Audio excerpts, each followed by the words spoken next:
Bonjour à tous et bienvenue.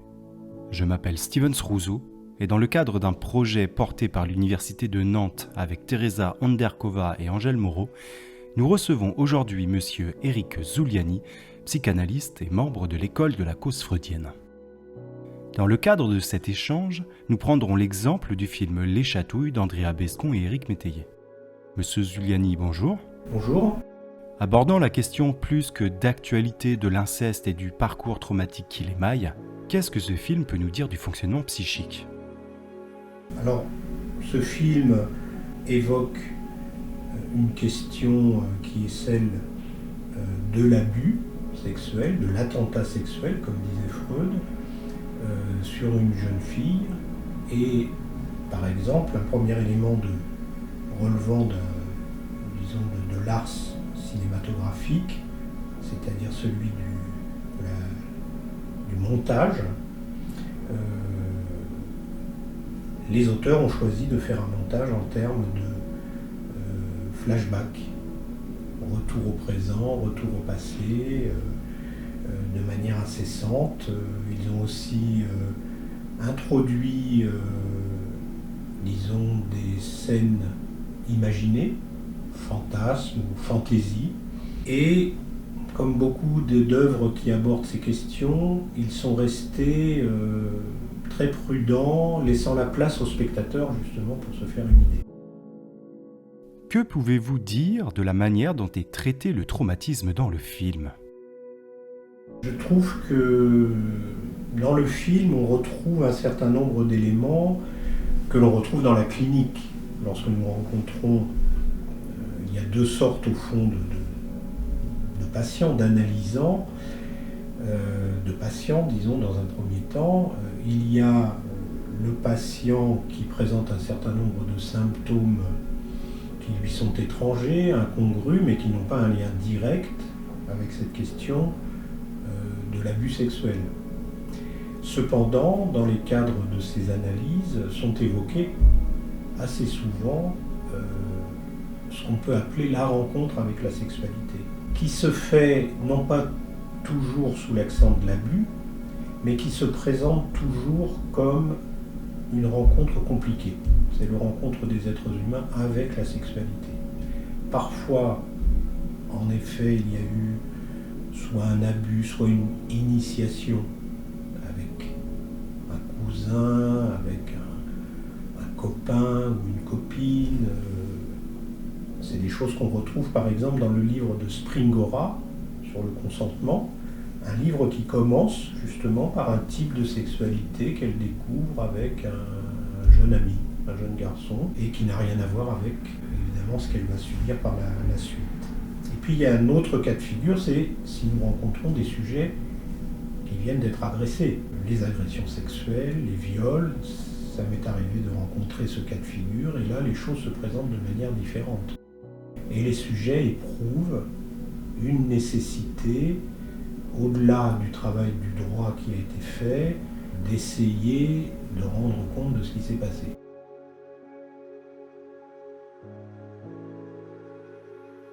Je vous dirais, pour être, selon, c'est une expression qu'avait utilisée une patiente justement qui avait subi une agression sexuelle, qui m'avait dit, voilà, moi, vous comprenez, je veux être une victime responsable.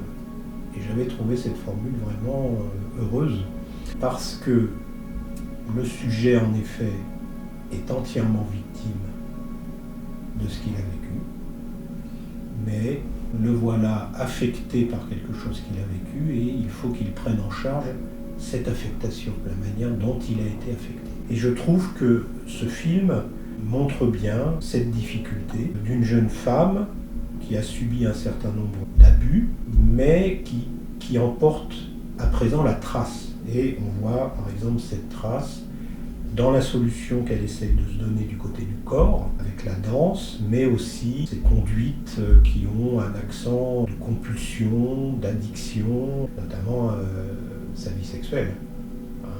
Et quand elle rencontre l'amour, eh bien, la chose n'est pas aisée. Il y a donc, si je le comprends bien, une réalité propre au traumatisme qui va être que le sujet va devoir devenir responsable pour ne plus être victime. Que pouvez-vous dire de ce processus inhérent à tout accompagnement psychologique ? Alors vous faites bien de parler d'accompagnement psychologique, puisque ce sont des sujets qui demandent à tirer au clair les effets qu'ont eu ces phénomènes d'abus, d'attentats sexuels dans leur existence.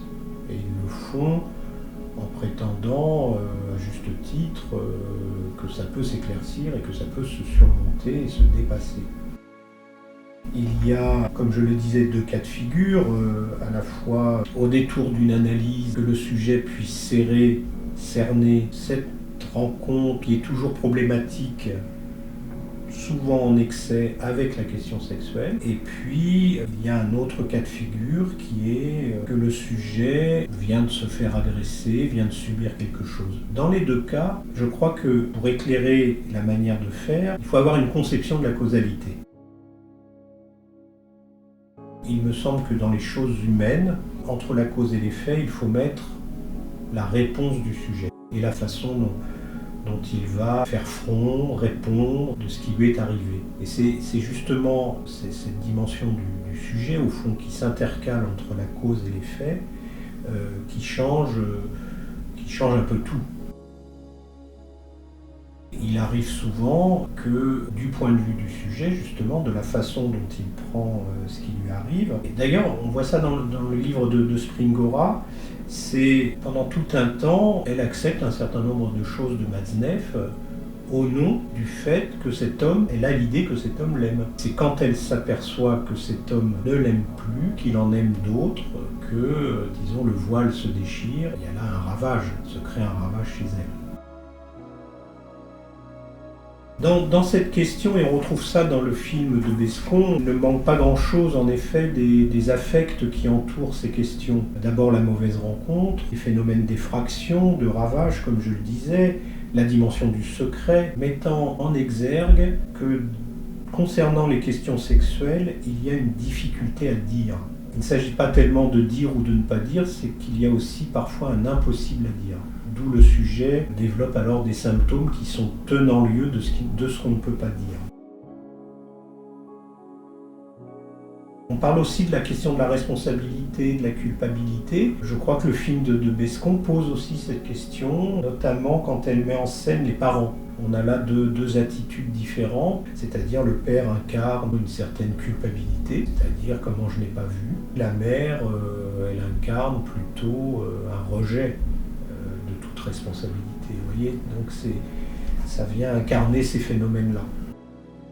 Vous abordiez la question du voile que peut poser plus tard le traumatisme dans la construction et le développement d'un individu.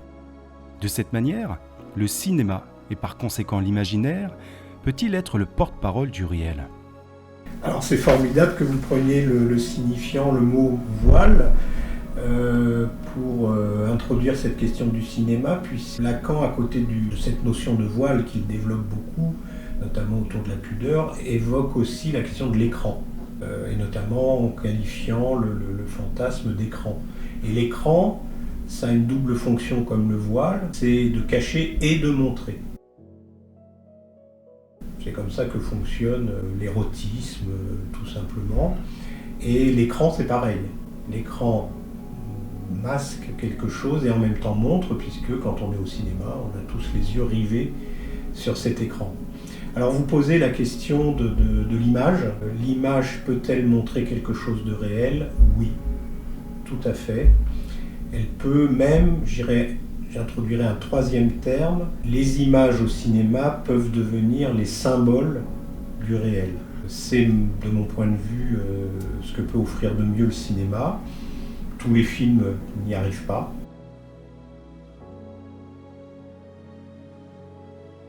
Et aussi, c'est est-ce qu'on atteint le réel en faisant du cinéma réaliste, ou est-ce qu'on atteint le réel au contraire en faisant un cinéma ultra poétique. Mon avis va plutôt de la deuxième voie. Cinéma et psychanalyse sont deux éléments qui semblent se lier, tant la rencontre d'un regard, celui du réalisateur, se donne en image au spectateur qui visualise le film. En 2003, Pierre Pirot posait la question suivante à laquelle nous vous invitons à répondre. Psychanalyse et cinéma ne constituent-ils pas un mode particulier d'expression inconsciente et d'élaboration, forme singulière de projection et de représentation, proche du rêve, qui autorise parfois le déploiement plus aisé des affects et l'enrichissement des représentations? Alors c'est une longue question, ma réponse sera plus brève. Il faut mettre une hiérarchie entre cinéma et psychanalyse, c'est celle qu'avait indiqué Freud et celle qu'a suivi Lacan aussi. L'artiste, le véritable artiste, et donc le véritable cinéaste, précède l'analyste. Il y a deux manières de nouer cinéma et psychanalyse. Il y a une manière très commune qui est d'appliquer une grille psychanalytique à un film. Une autre voie s'offre, c'est en quoi le cinéma, une œuvre plus généralement, peut éclairer quelque chose pour les praticiens qui s'orientent de la psychanalyse. Et ça, c'est beaucoup plus stimulant. Nous avons présenté lors d'un précédent podcast le paradoxe associé au film Les Chatouilles, du fait qu'il passe par la fiction pour tenter de décrire une réalité que l'on ne souhaite pas toujours voir et entendre. Ainsi, pouvons-nous dire que, comme le considère Edgar Morin dans son essai « Le cinéma ou l'homme imaginaire », que le cinéma a les attributs du rêve associés à la précision du réel, et donc qu'il a une matérialité propre?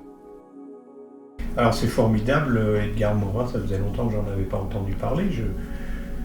Il est vieux maintenant, mais pour vous renseigner, c'est quelqu'un qu'on pouvait lire en fac de psycho à une époque.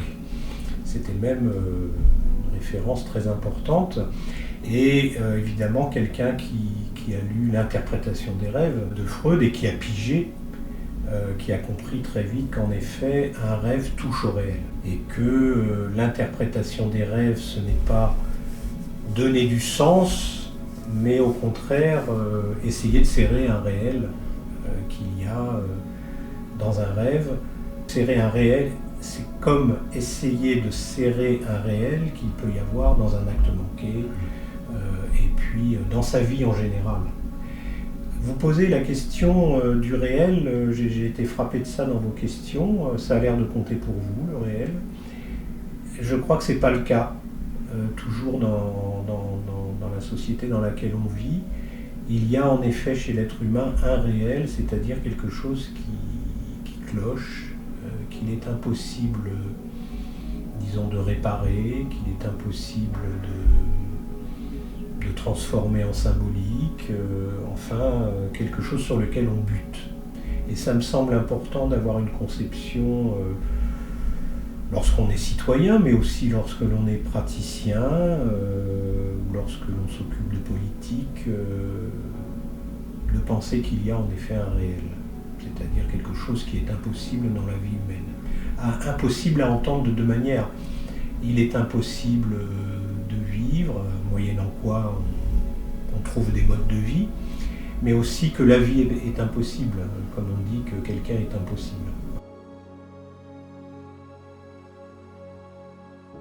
Pour finir cet entretien, avez-vous un conseil à donner aux personnes qui pourraient écouter ce podcast, victimes ou non, à propos de ces conduites d'actualité? Oui, c'est de voir un autre film sur cette question qui est assez proche de celui-ci, peut-être plus... Évidemment, il a été beaucoup plus confidentiel lors de sa sortie. C'est un film d'Audrey Estrugo, qui s'appelle Une histoire banale, qui est un film qui a coûté 8 000 € pour le faire. Donc vous voyez, c'est vraiment très petit film, mais très astucieux. Très astucieux. Et à travers ces auteurs, au fond, que ce soit ces cinéastes, ou Vanessa Springora, ou encore plus récemment Camille Kouchner, on a là des gens qui ne se sont pas formés ni à la psychologie ni à la psychanalyse. Pour certaines, on voit que des auteurs qui n'ont pas fait toutes ces études sont tout à fait capables de rendre compte, parfois beaucoup mieux qu'un manuel de psychologie, de tous ces phénomènes qui relèvent des existences humaines.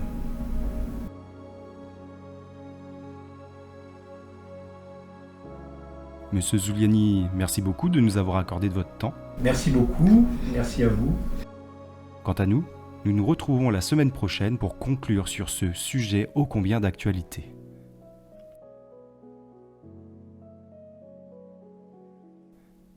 À bientôt pour un nouvel échange.